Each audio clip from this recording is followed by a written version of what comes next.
این هفته دنیای فناوری تکون جدی خورد.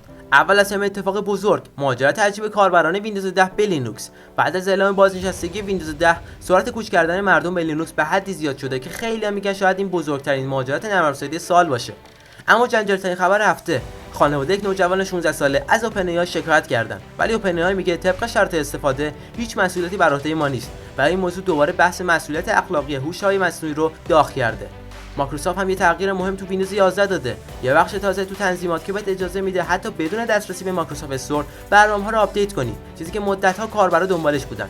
از طرف دیگه هوش مصنوعی کوئن از شرکت چینی علی بابا تو هفته اول انتشار به رکورد دیوونه کننده 10 میلیون دانلود رسیده، عددی که حتی رکورد بعضی از اپ‌های جهانی رو هم شکسته. انگلستان هم خبر عجیب خودش رو داشت. سارقا گوشی اندرویدی رو پس میدن، مخصوصا سامسونگ.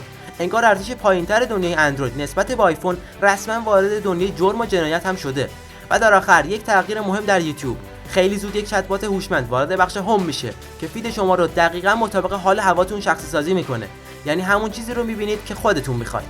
این هفته هم پر از اتفاق بود و اینجا یارگوه، جایی که هر جمعه با یه نگاه دقیق‌تر اخبار تکنولوژی رو براتون میاریم. با اتفاقات